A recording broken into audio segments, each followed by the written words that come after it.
Wadak nafsu ayahnya. Desa Sunyaragi selalu diselimuti kabut tebal setiap pagi, seolah-olah langit sengaja menutupinya dari dunia luar. Udara lembab membawa bau tanah basah bercampur dengan asap bambu bakar dari tungku-tungku tua rumah penduduk. Di tepi empang berair keruh, berdirilah sebuah rumah reot dengan dinding papan rapuh yang berderit setiap kali angin lewat. Rumah itu dihuni oleh keluarga kecil yang tersisa. Pak Mursid, lelaki parubaya dengan wajah penuh garis kasar dan mata yang selalu menyala oleh amarah, serta Sari, putri semata wayangnya. Bagi warga desa, rumah itu bukan sekadar tempat tinggal, melainkan simbol kesunyian, tempat di mana teriakan kadang terdengar di malam hari namun tak seorang pun berani mendekat. Pak Mursid dikenal bukan hanya sebagai ayah yang dingin, tetapi sebagai penguasa mutlak di dalam rumah reot itu.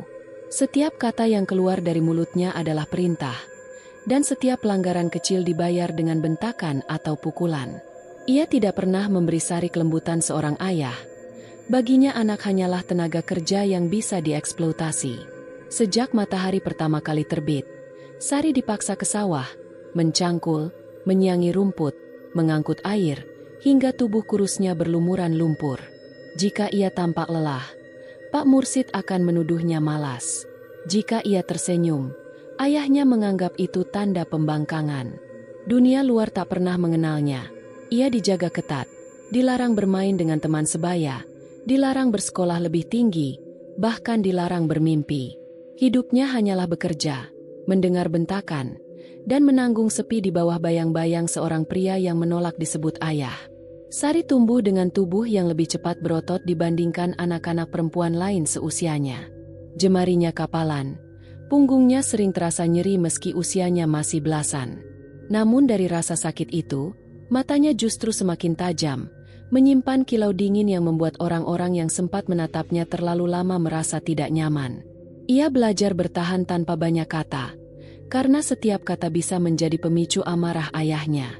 Ia juga belajar membaca situasi, kapan harus bergerak cepat, kapan harus pura-pura tidak terdengar, dan kapan harus menahan napas di balik pintu sambil berdoa agar ayahnya lupa pada keberadaannya.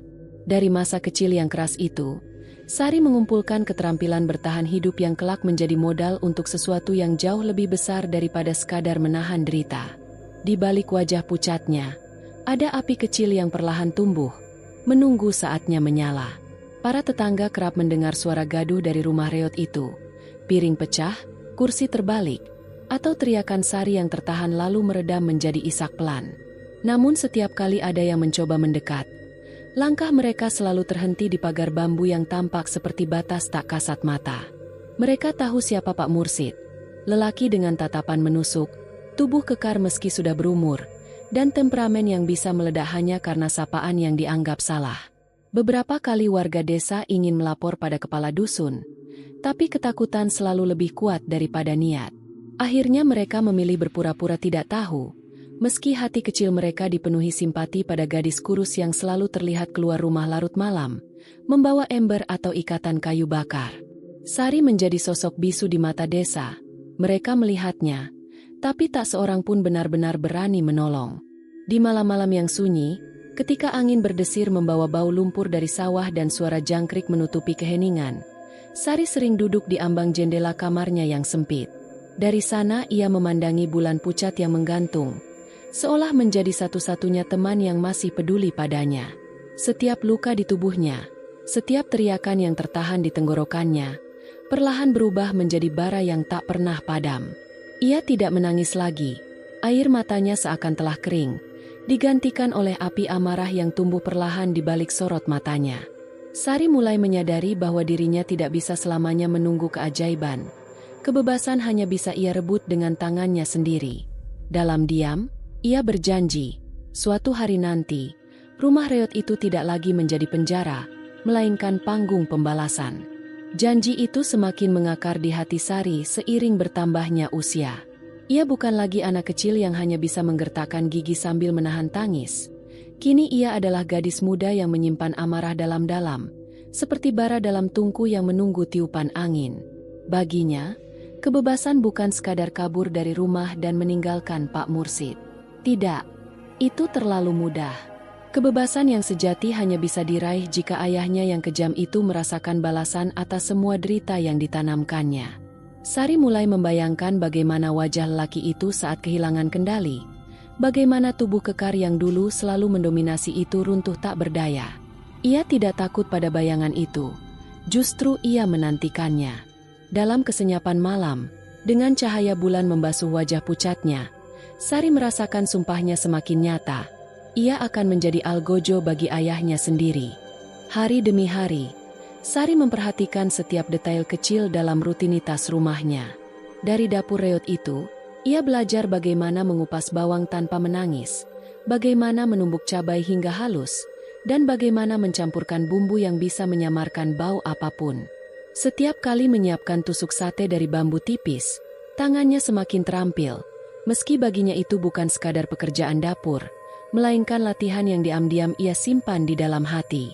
Ia mulai mencatat kebiasaan ayahnya. Jam berapa Pak Mursid pulang dari sawah, kapan ia mabuk arak dan tertidur lelap, kapan ia sedang lengah. Semua itu ditanam rapi dalam ingatannya seperti seorang pemburu yang menunggu mangsa. Tidak ada yang menyadari bahwa gadis kurus yang tampak pasrah itu sebenarnya sedang membangun peta pembalasan di dalam benaknya. Seteliti seorang algojo yang menajamkan pisau. Kesempatan itu datang pada suatu sore ketika hujan mengguyur desa tanpa henti. Jalanan becek, langit muram, dan orang-orang memilih berteduh di warung sambil menyeruput kopi panas. Pak Mursid pulang dari kota dengan langkah gontai, kantong plastik hitam tergantung di tangannya, berisi makanan mewah yang jarang ia bawa pulang. Wajahnya tampak lebih cerah dari biasanya, mungkin karena kantong arak yang juga diselipkannya di balik baju. Sari mengamati dari balik pintu dapur. Matanya menajam setiap kali lelaki itu tertawa kecil sendirian, mabuk oleh pikirannya sendiri. Dalam hujan yang menutup suara-suara, Sari merasa inilah pertama kalinya ia benar-benar melihat celah. Dunia sedang sibuk dengan badai, desa terjebak dalam kabut air, dan di dalam rumah reot itu, seekor binatang tua sedang lengah. Malam itu, setelah Pak Mursid terlelap dengan botol arak masih menggantung di tangannya, Sari duduk di dapur dalam keheningan yang hanya dipecahkan oleh bunyi hujan di atap seng. Ia menyalakan lampu minyak kecil. Cahayanya berkelip-kelip seperti saksi bisu dari niat yang semakin nyata. Di depannya, ia menatap peralatan. Pisau dapur yang sudah diasah tajam, seikat bambu untuk tusuk sate, serta bumbu-bumbu yang aromanya menusuk hidung. Gerakannya pelan, teratur, nyaris ritualistik.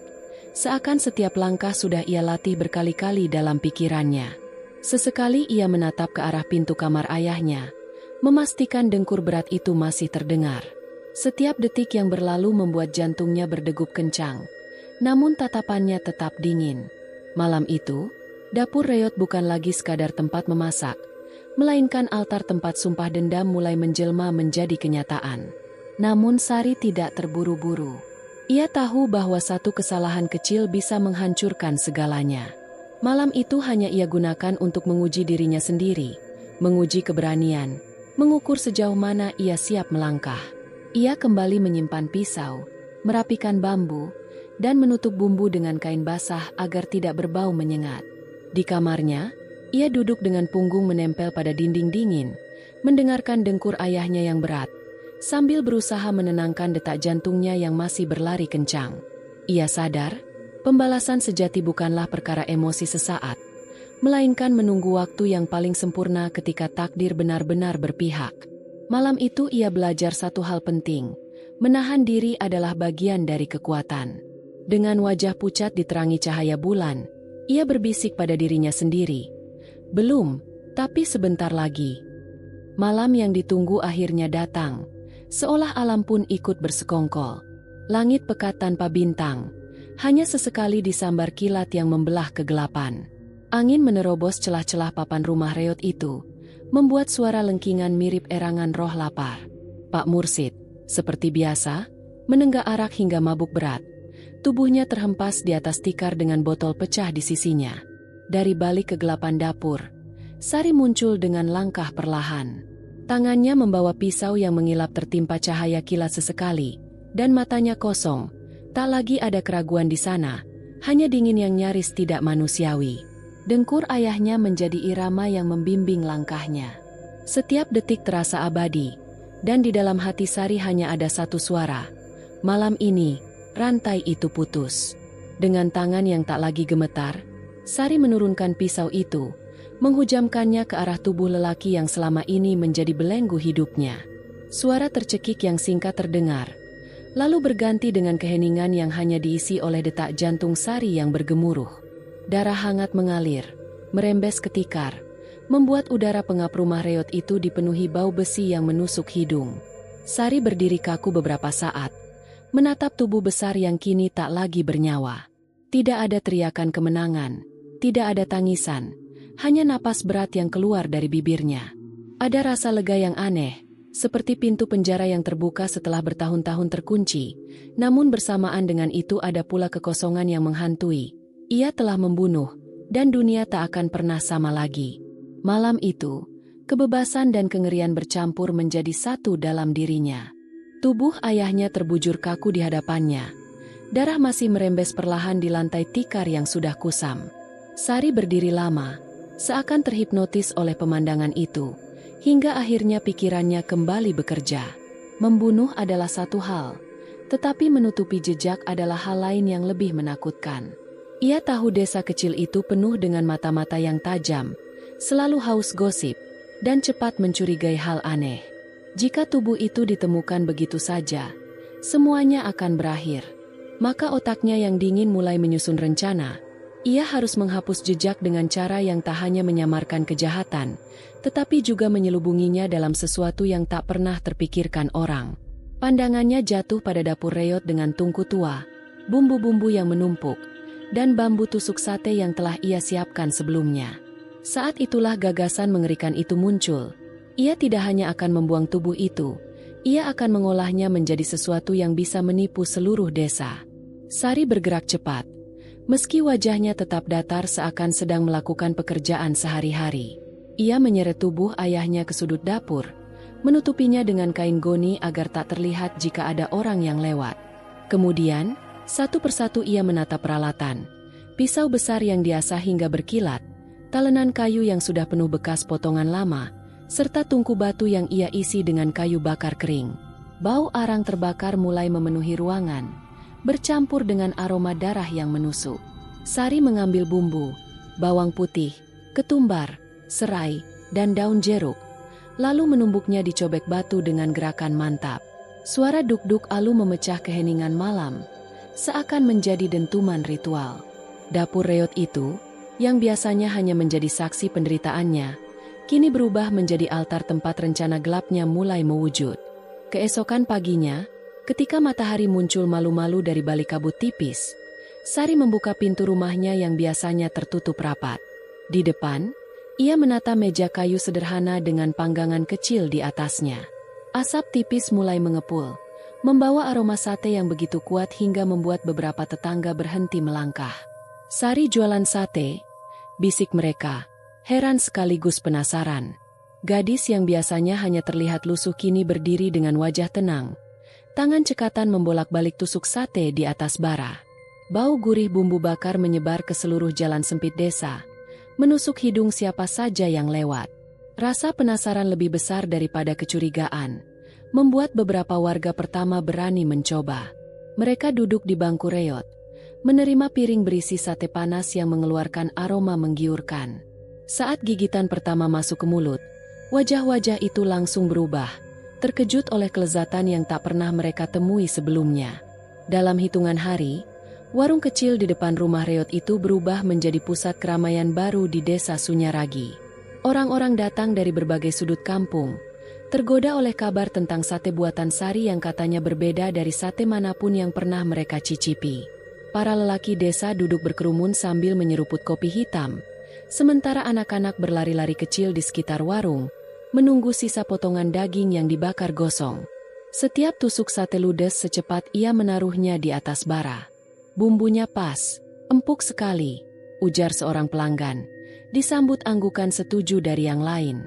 Uang receh mengalir ke dalam kaleng kecil yang Sari siapkan, dan untuk pertama kalinya ia merasakan sesuatu yang menyerupai keberhasilan. Namun di balik senyum tipisnya, ada rahasia mengerikan yang terus berdetak di dalam dada, menunggu saatnya terungkap. Namun, Seiring waktu, bisik-bisik kecil mulai terdengar di antara para pelanggan. Ada yang berkata aroma sate itu terlalu tajam, seperti ada sesuatu yang tidak wajar bercampur dalam bumbunya. Seorang lelaki tua bahkan berkomentar, dagingnya empuk, tapi teksturnya aneh, seperti bukan kambing, bukan ayam juga. Meski ucapan itu disambut tawa oleh yang lain, keraguan kecil mulai tumbuh. Ada pula anak-anak yang mengeluh sakit perut setelah makan terlalu banyak, meski tidak ada bukti jelas bahwa sate itulah penyebabnya. Sari mendengar semua bisikan itu dengan wajah datar, pura-pura tidak peduli, padahal di dalam hatinya muncul ketegangan yang sulit ia kendalikan. Warungnya memang semakin ramai, tetapi di balik setiap senyum pelanggan, ia mulai melihat bayangan kecurigaan yang samar, mengintai seperti hantu di balik asap panggangan. Sari tahu benar bahwa kecurigaan bisa menjadi racun yang membunuh lebih cepat daripada pisau. Karena itu, ia mulai memainkan perannya dengan cermat. Di hadapan pelanggan, ia tersenyum ramah, menanyakan kabar keluarga, bahkan menyelipkan candaan kecil seolah dirinya hanyalah gadis desa biasa yang ingin mencari nafkah. Tangannya semakin terampil membolak-balik sate di atas bara, menaburkan bumbu dengan takaran sempurna, hingga tak ada satupun yang bisa menyangkal kelezatan jualannya. Jika ada yang berani bertanya tentang asal-usul daging, Sari menjawab dengan enteng, dapat dari pedagang langganan, murah sekali kalau beli banyak. Senyum polosnya membuat siapapun enggan mendesak lebih jauh. Di balik itu semua, setiap kali bara api menyala dan aroma sate memenuhi udara, Sari merasa seolah rahasia kelam yang ia simpan terbakar bersama, lenyap dalam kepulan asap. Meski ia tahu, cepat atau lambat, kebenaran itu akan mencari jalan untuk keluar. Suatu sore yang lembab, ketika hujan baru saja reda dan jalan desa masih becek, seorang pria asing datang ke warung kecil itu. Pakaiannya rapi, lebih bersih dibanding kebanyakan warga sekitar, dan matanya tajam mengamati setiap gerakan Sari. Ia memperkenalkan diri sebagai pedagang daging keliling, namun caranya menatap sate di atas panggangan membuat Sari merasa jantungnya berdetak lebih cepat. Aromanya unik sekali, ucap pria itu sambil tersenyum tipis, seolah ada sesuatu yang ia sembunyikan di balik tatapan ramahnya. Para pelanggan lain tidak memperhatikan, sibuk dengan sate masing-masing, tetapi Sari merasa kehadiran orang ini berbeda. Tangannya yang biasanya cekatan sedikit gemetar ketika menyerahkan sepiring sate. Saat pria itu menggigit satu tusuk, ia mengangguk pelan, lalu menatap Sari lebih lama dari seharusnya. Tatapan yang membuat darahnya berdesir dingin, seakan rahasianya bisa terbaca hanya dari aroma yang mengepul di udara. Pria itu menaruh tusuk sate kosong di piring dengan perlahan, lalu menyandarkan tubuhnya ke kursi reot. Suaranya tenang, tapi setiap kata terdengar seperti ujung pisau yang menggores kulit. "Kamu bilang ini daging kambing?" tanyanya sambil tersenyum samar. Sari berusaha menjaga wajahnya tetap datar, meski keringat dingin mulai merembes di pelipisnya. "Iya, dari langganan saya di pasar," jawabnya cepat. Pria itu mengangguk, namun matanya tak lepas dari wajah Sari. "Aneh, saya pedagang daging bertahun-tahun. Teksturnya tidak mirip kambing, juga bukan ayam, apalagi sapi." Ia mencondongkan tubuh, berbisik cukup keras untuk terdengar oleh Sari saja. "Sebenarnya, kamu sedang menyembunyikan apa, nak?" Pertanyaan itu membuat dada Sari sesak, seolah bara api di panggangan berubah menjadi api neraka yang siap melahapnya hidup-hidup. Sari menarik napas panjang, mencoba menenangkan debaran jantungnya yang hampir melompat keluar. Ia tahu, jika ia menunjukkan sedikit saja rasa panik, rahasianya bisa runtuh seketika. Dengan cepat ia tersenyum, menatap pria itu dengan mata yang dibuat jenaka. "Wah, bapak ini pintar sekali. Sampai bisa bedakan daging hanya dari gigitan," ucapnya, pura-pura kagum. "Tapi mungkin lidah bapak salah. Saya belinya dari pedagang langganan. Kalau mau nanti saya bisa kenalkan." Ia lalu menambahkan lebih banyak sate ke panggangan, membiarkan aroma harum menutupi ketegangan. Beberapa pelanggan lain ikut memuji, seolah membela Sari tanpa sadar. "Ah, jangan meragukan Sari, sate dia memang paling enak," seru salah satu warga. Pria itu tersenyum tipis, tidak menjawab, hanya mengamati dengan tatapan penuh teka-teki. Sari tahu ia belum sepenuhnya lolos, tapi setidaknya untuk malam itu, ia berhasil menutup lubang kecurigaan dengan asap dan bumbu. Bukannya pergi setelah selesai makan, pria asing itu justru semakin betah duduk di bangku reot warung Sari. Malam semakin larut, pelanggan lain pulang satu persatu, tetapi ia masih saja meneguk kopi hitam dan memperhatikan setiap gerak-gerik Sari. "Kamu pintar sekali mengurus warung ini sendirian," ujarnya dengan nada yang sulit ditebak, antara pujian atau sindiran.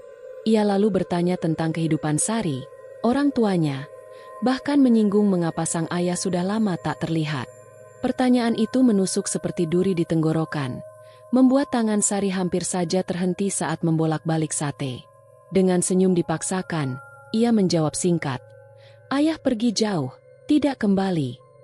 Pria itu hanya mengangguk, tapi sorot matanya tetap menelusuk dalam, seakan tahu ada kebenaran kelam yang dikubur di balik jawaban singkat itu. Malam itu berakhir tanpa kata-kata tambahan, namun sejak saat itu pria asing tersebut kerap terlihat di sekitar rumah Sari. Kadang pura-pura lewat, kadang singgah membeli sate meski hanya satu tusuk. Tatapannya selalu sama, tajam, penuh perhitungan, seakan menunggu celah untuk membongkar sesuatu. Suatu hari, ia sengaja menyelinap ke belakang warung dengan alasan ingin melihat cara Sari menyiapkan daging. Sari hampir kehilangan kendali, tetapi dengan cepat ia menutup pintu dapur dan menahan lelaki itu dengan alasan kebersihan. "Tidak boleh sembarangan masuk, Pak. Nanti orang-orang bilang saya tidak higienis," katanya sambil memaksa senyum. Pria itu hanya tertawa kecil, namun tawa itu justru terdengar seperti ancaman halus. Bagi Sari, jelas sudah, orang ini tidak akan berhenti sebelum menemukan rahasia di balik sate yang membuat seluruh desa tergila-gila. Setiap malam, setelah bara panggangan padam dan pelanggan terakhir pulang, Sari duduk sendirian di dapur, menatap pisau yang masih berlumuran bekas bumbu sate. Bayangan pria asing itu terus menghantuinya, membuat tidur tak pernah benar-benar nyenyak. Ia tahu, jika membiarkan orang itu berkeliaran lebih lama, cepat atau lambat rahasianya akan terbongkar. Maka perlahan, di dalam kepalanya, ia mulai merajut rencana. Ia membayangkan mengundang pria itu ke rumah dengan alasan ramah, mungkin menawarkan kerjasama dagang, atau sekadar makan malam gratis. Lalu, ketika kesempatan tepat datang, ia akan menggunakan pisau itu lagi. Kali ini bukan untuk membelah daging, melainkan untuk membungkam mulut yang terlalu banyak bertanya. Pikirannya dingin, teratur, seolah balas dendam pada ayahnya telah membentuknya menjadi sosok yang tak segan mengulang dosa demi menjaga rahasia. Kesempatan itu akhirnya datang pada suatu malam berbulan purnama, ketika desa tampak sepi dan hanya suara jangkrik menemani. Pria asing itu kembali datang, lebih larut dari biasanya, dengan alasan ingin membeli sate untuk perjalanan. Sari menyambutnya dengan senyum yang ia latih berhari-hari, senyum yang tampak tulus, padahal penuh racun tersembunyi. "Kebetulan sate sudah habis, Pak," katanya lembut. "Tapi kalau Bapak mau, saya masih punya sedikit daging segar di belakang. Mari masuk, biar saya buatkan khusus." Pria itu tampak ragu sejenak, namun rasa penasaran mengalahkan kewaspadaan. Ia mengangguk dan mengikuti langkah Sari melewati pintu kayu menuju dapur yang remang. Di meja, pisau tajam sudah menunggu, berkilat oleh pantulan cahaya lampu minyak. Sari bisa merasakan detik-detik itu melambat. Setiap napas berat pria itu terdengar jelas di telinganya, seolah dunia sedang menahan napas menunggu darah pertama yang akan menetes. Dapur yang biasanya hanya dipenuhi aroma bumbu kini terasa seperti ruang penyiksaan. Sari berdiri di dekat meja, jemarinya meraba gagang pisau, sementara pria asing itu melangkah masuk, menutup pintu kayu di belakangnya. "Jadi, ini dapurmu?" tanyanya. Suaranya tenang, tapi matanya berkilat penuh kecurigaan. Ia berjalan perlahan, mengamati setiap sudut, seperti pemburu yang tahu buruannya sedang gemetar di dekatnya. Sari mencoba tetap tenang, namun tangannya sedikit bergetar saat menaburkan bumbu ke daging mentah sebagai pengalih perhatian. "Iya, sederhana saja, tapi cukup untuk hidup," jawabnya datar.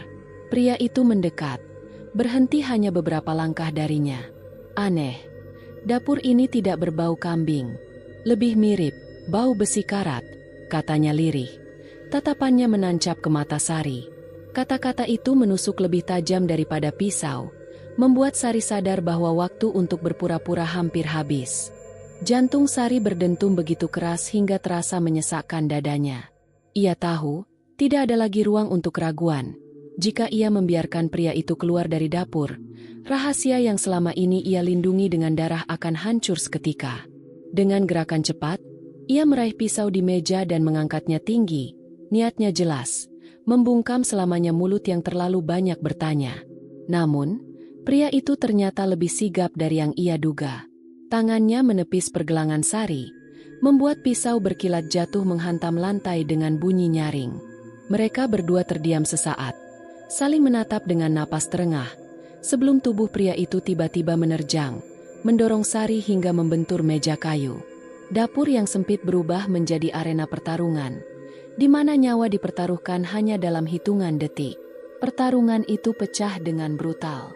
Sari meronta, berusaha melepaskan diri dari cengkeraman pria asing yang kini mencoba menekannya ke meja.